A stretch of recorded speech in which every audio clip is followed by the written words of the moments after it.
Harrod-Domar model of economic growth. The Harrod-Domar model was developed by Sir Roy Harrod and Alfred Domar in 1939-1946. Harrod-Domar model Sir Roy Harrod and Alfred Domar ने develop किया था 1939-1946 में. This model explains how economic growth depends on savings and investment in a country. Basically ये model explain करता है कि किसी country की इकोनॉमिक ग्रोथ उसके सेविंग्स और इन्वेस्टमेंट्स पे डिपेंड करती है.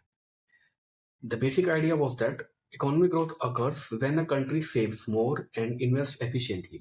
बेसिकली ये मॉडल कहता है कि अगर कोई कंट्री अपनी इकोनॉमिक ग्रोथ चाहती है तो उस कंट्री के लिए उस कंट्री में ज़्यादा सेविंग्स होंगी, ज़्यादा सेविंग्स होंगी तो ज़्यादा इन्वेस्टमेंट होगा. इन्वेस्टमेंट्स जो है वो एफिशिएंटली होना चाहिए.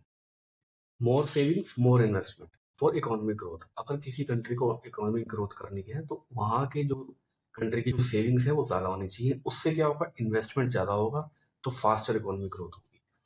It means more savings means more investment, more capital and ultimately faster economic growth.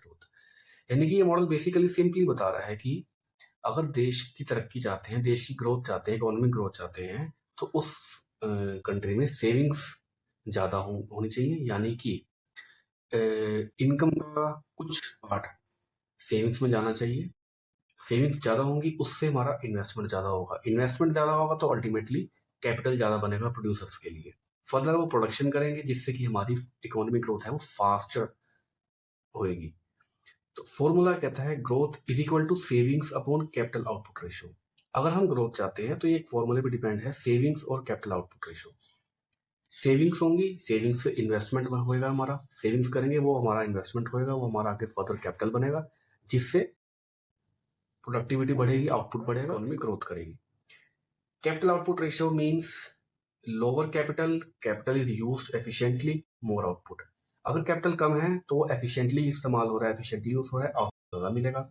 अगर कैपिटल ज़्यादा है, इनएफिशिएंटली यूज हो रहा है तो वो आउटपुट कम देगा. यानी कि अगर कैपिटल हमारा कम है, अच्छे से यूज हो रहा है तो आउटपुट ज़्यादा आउटपुट दे रहा है, देश ज़्यादा ग्रो करेगा, इकोनॉमिक ग्रोथ ज़्यादा होगी. अगर on the other hand capital ज़्यादा है और आउटपुट वो कम दे रहा है तो हमारी ग्रोथ भी कम होगी. More savings plus efficient investment is equal to fast growth. Basically ये मॉडल डेवलपिंग कंट्रीज में यूज किया जाता है, आज भी यूज होता है. अगर कोई कंट्री को इकोनॉमिक ग्रोथ करनी है तो इस मॉडल का बहुत ही ज़्यादा इस्तेमाल किया जाता है. Thank you.